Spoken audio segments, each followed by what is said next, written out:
Welcome to Free Range Sailing. For the last 4 years we have been sailing around our island continent and sharing our experiences with you. Just look at that. Sensational. After 9 months of hard work, we have just completed an extensive refit of our 50-year-old 30-foot fiberglass sailboat in Tasmania. Now we have a short weather window to close the loop and sail the 2,000 nautical miles home to Western Australia before the westerly winds of autumn return. To join us each week in a race against time to reunite with our families, thanks for subscribing to our channel and hitting the bell button.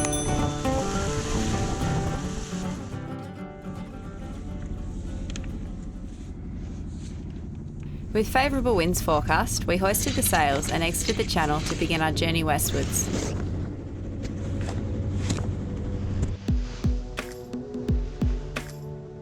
As we motor sailed, Troy took advantage of the calm conditions to tighten our Dyneema shrouds and lowers on the leeward side.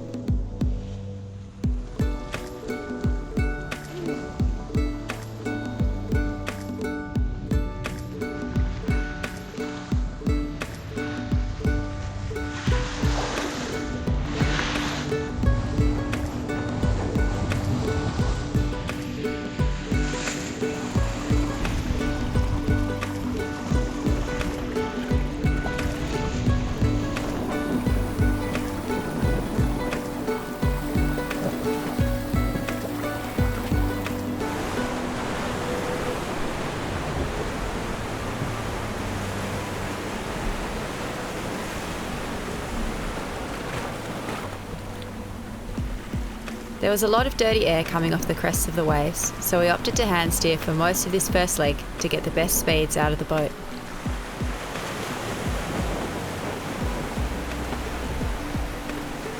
We were cruising along quite nicely with a single reef in the main, but as the winds boasted in the middle of the day, it was time to put another reef in. So I took the tiller and steered us up into the wind, while Troy reduced sail on the foredeck.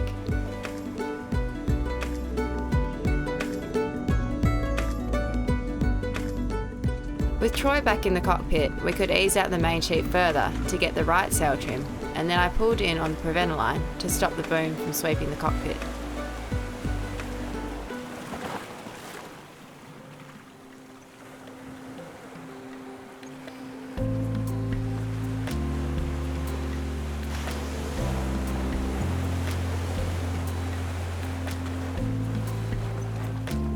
As the wind started to ease later in the afternoon, we were visited by this playful seal.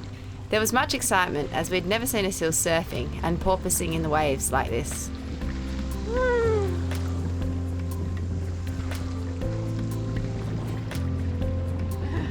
Nice, you're surfing, yeah. Oh, he jumped. Rounding Southwest Cape, the wind completely died, and we turned on the engine at sunset to motor into anchorage at Port Davey. We're too deep for seals.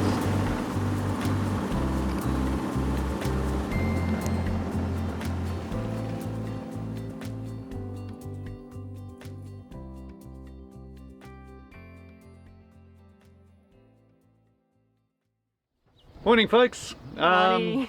Well, we've just had our first major sail Yeah, yep. in the new Marul, and I think it went pretty well.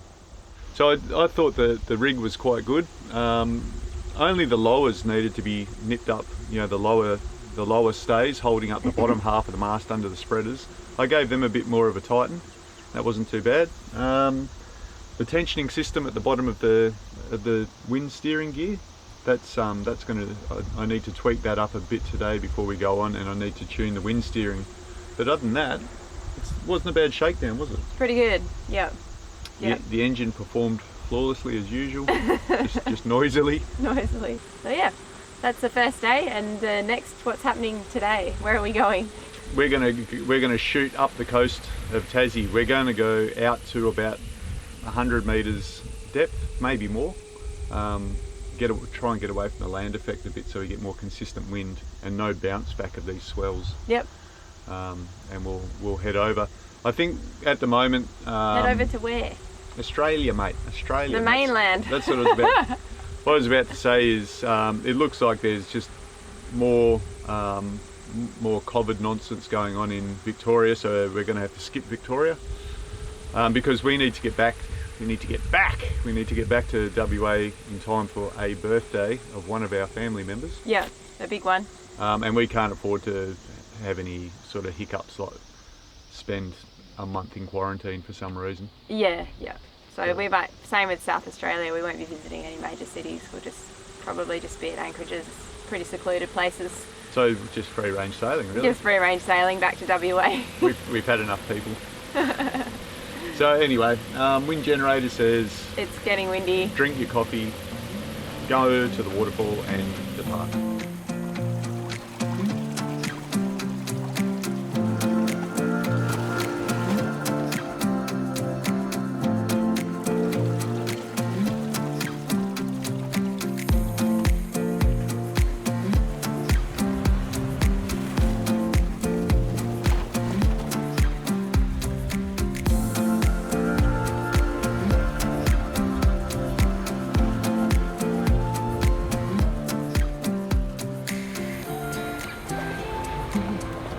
Yes! Goodbye, Tassie.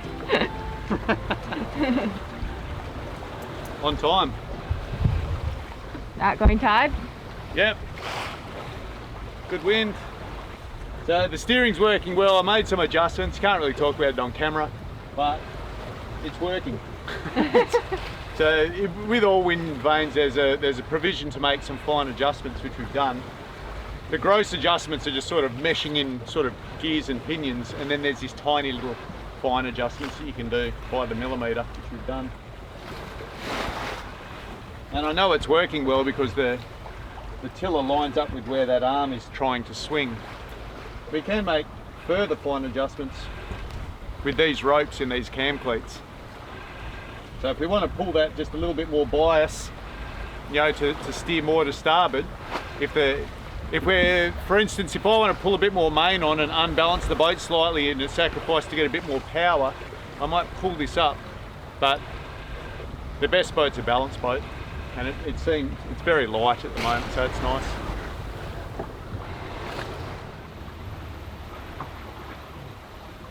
You made us a very nice little bed down there, Dal. There we go, that's a cocoon, isn't it? Yeah. Should be nice and cozy in there. You can't get any momentum and smash around in there, can you? No. At last there's a job for our throw pillows. When we made up our Spectra lifelines, I also made up these Spectra jack lines, and they're safety lines that we can clip onto when going on the foredeck to make sure that we can't fall overboard. I've divided my lanyard into two, so the longer strop still has the shock absorber in it, and there's also a shorter clip, so if I want to work on something on the foredeck and absolutely not move, then I can clip the shorter clip on there as well. It also means with two clips that I never need to be undone if I need to go around an obstruction or anything like that. In this trip forward, I'm just going and having a look at everything and really looking for chafe, because we don't want any of our lines to let go while we're poled out like this. So getting a good chance to have a look at sail shape, but yeah, the principal thing is making sure none of these ropes, anything is going to let go unexpectedly, and particularly with the furling lines, because then the sail could shoot out and we'd have full sail all of a sudden in an uncontrolled fashion. Sailing in a following wind and sea can be a bit of a challenge, but Marul seems to go quite well with it, and we put that down to her long keel. She tracks very steady.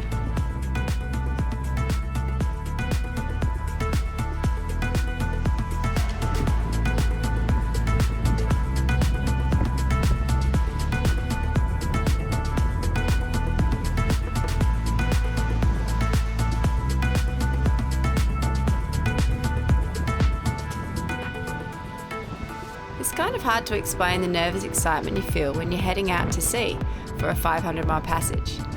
We knew that strong winds were on their way, but for now we were really enjoying this downwind run up the west coast of Tassie.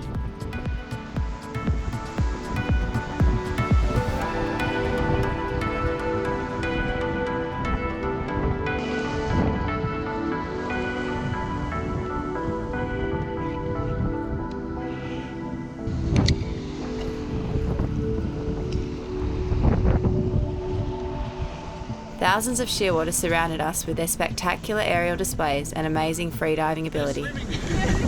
They have a special place in our hearts, and we think of them as our totem bird. That's why a shearwater is on the free-range sailing emblem.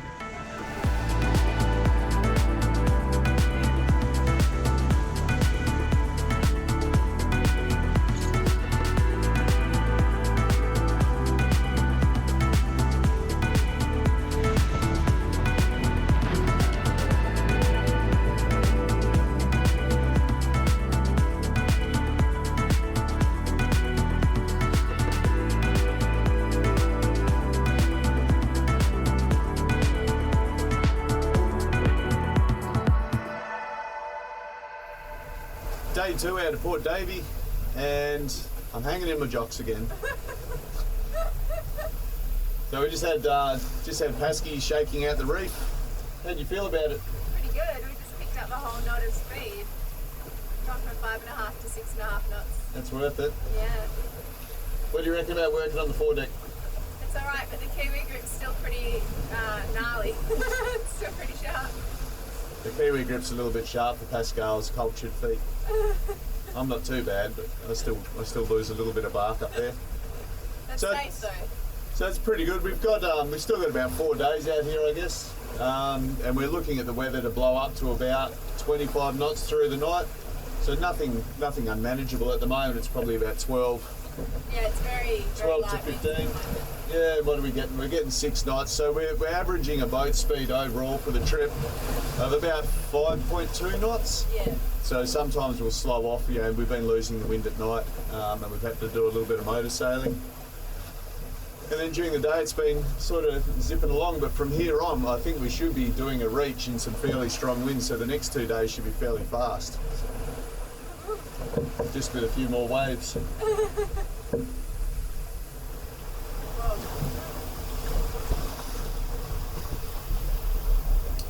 Hazel just got a wash.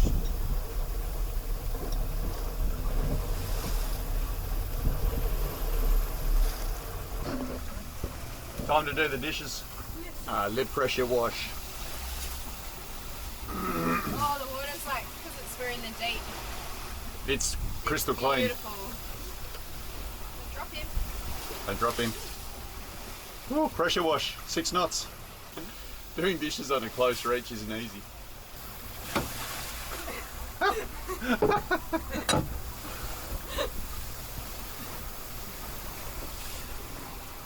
I could probably wash it in the scuppers. Yeah, but you don't get the pressure. Yeah, it's clean. Nice. After lunch, we reefed again as there were some very strong gusts starting to come through. Together, we reduced the sail area on the headsail before Troy went forward on deck and reefed our mainsail.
An unlucky wave struck our stern and ripped off our wind vane foil. Fortunately, we had a spare smaller foil for heavy weather that we could put in its place.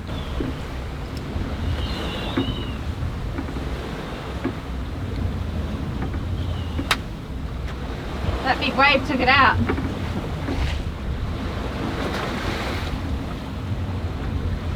Indeed it did.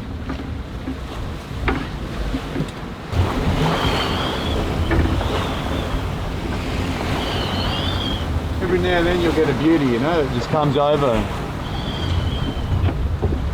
floods the cockpit, wets me, so I can't come down below, knocks out your steering gear. Cool. Spares.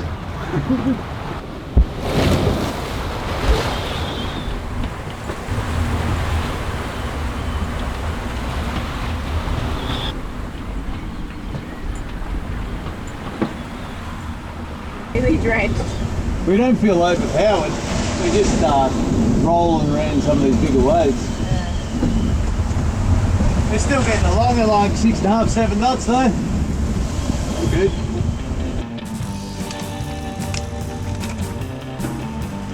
Yeah, okay.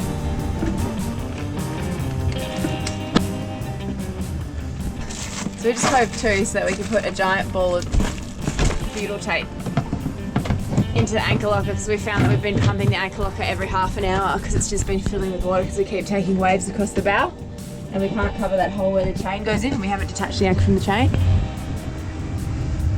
Hopefully it's working.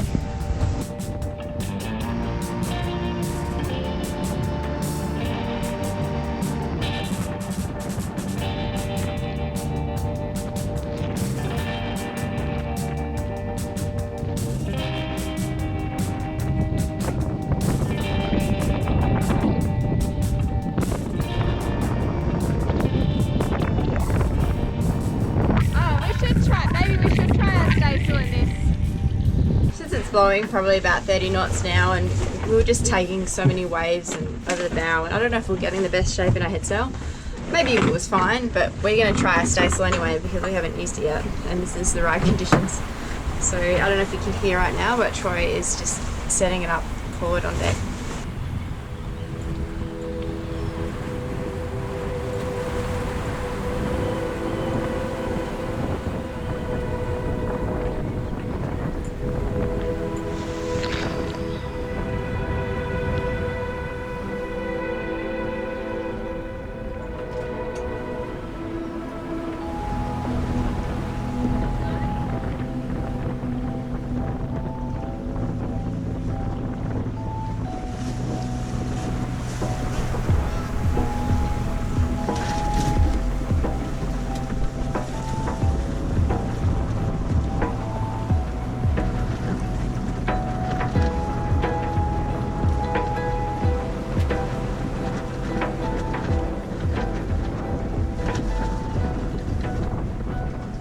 With the staysail now flying, I wanted to put the running backstays in to give added support to our mast so it doesn't flex. The way that Russell at Storm Bay Sails had cut our sails was so on the second reef onto the main, it met at the same point where the staysail hit the mast as well, so it was already supporting it. But in strong winds, you can't have too much support.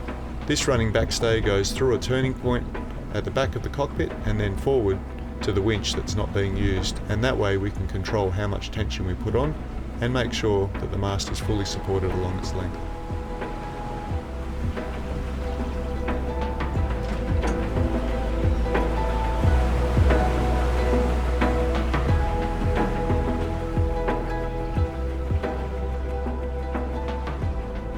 With the running backstay in and the sails drawing, Marul started to make way again, and that's when she's a lot more stable. So I could go back forward on the foredeck and tidy up the lines that I'd left a little bit of a mess when I came back.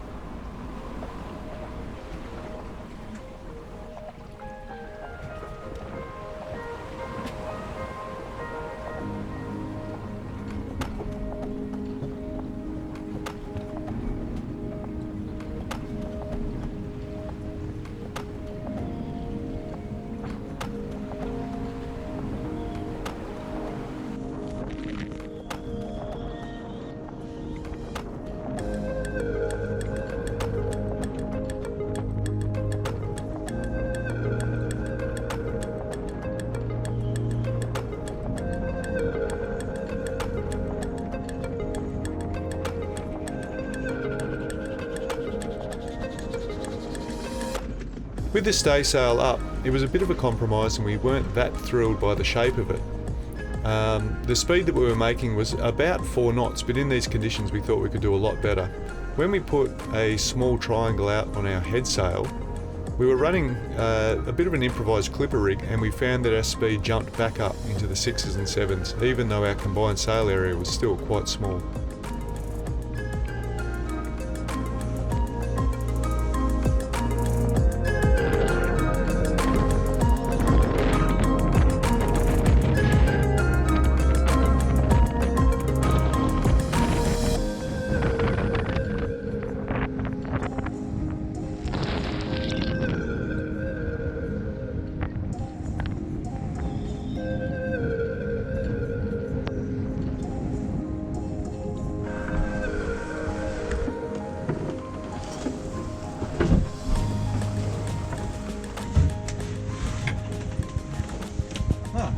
It's nice down here.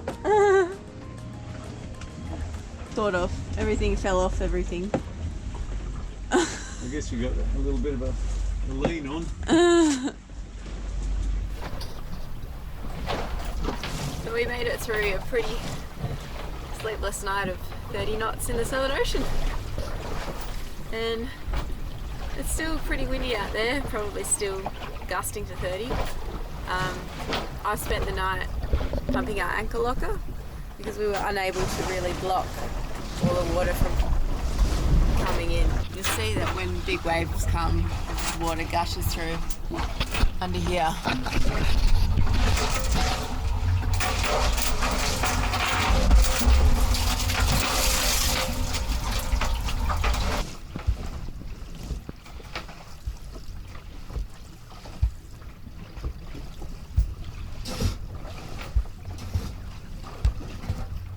So about every half an hour, if I wake up, I've been pumping the anchor locker about 30 pumps, and that clears it. While my general thing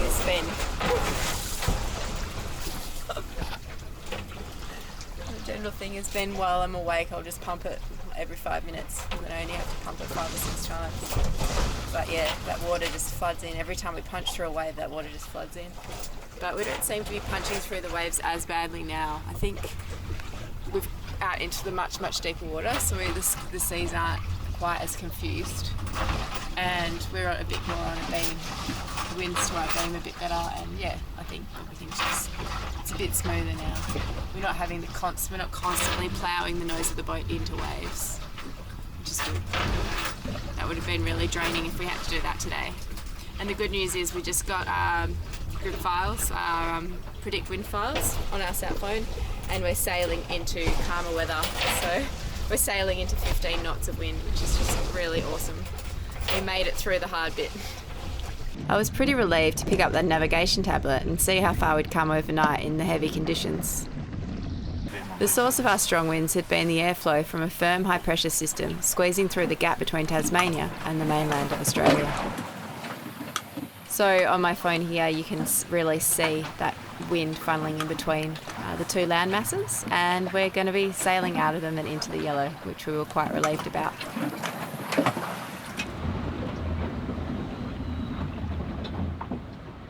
What'd you write? Just our position and 259 miles so far.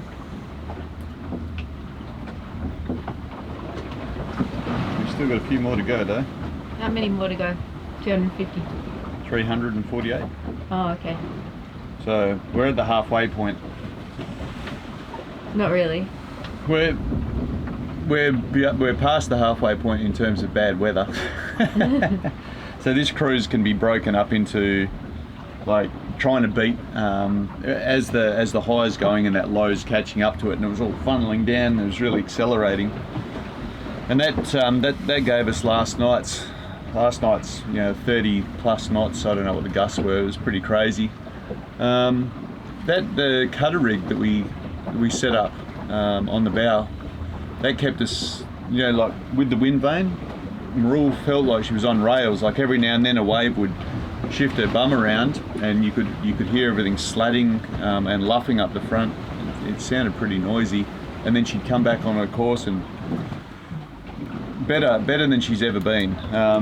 So we had plenty of power to like punch through the waves. You never got stalled out and thrown around. We really were chopping through, but we were definitely the weakest components on board last night, that's for sure. So, but I never had to go out into the cockpit to change anything after we after I had to go secure the anchor a little bit better.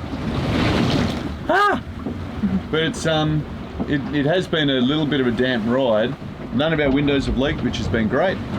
And our hatch installations haven't leaked, which has been great, but the hatch itself, in its manufacture, it's dribbled a tiny little bit, and no wonder, like we're underwater most of the time. And having to pump the anchor locker, so I really will need to address it. We need to make the plug up out of silicon and try that. But that is for another day, but we've come through the worst of it. And now we're looking forward to this wind easing back just to a nice gentle 20 knots, and we'll just sort of surf that into the future.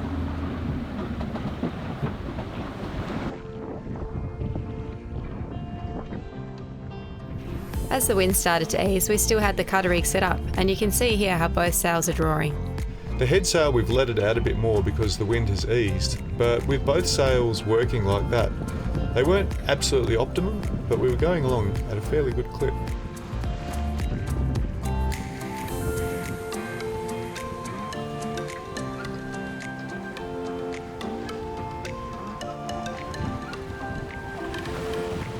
Thanks very much for joining us on the first leg of our trip back home. If you liked what you saw, give it a thumbs up, and if you'd like to see more of this sort of sailing, hit the subscribe button, and see you next week.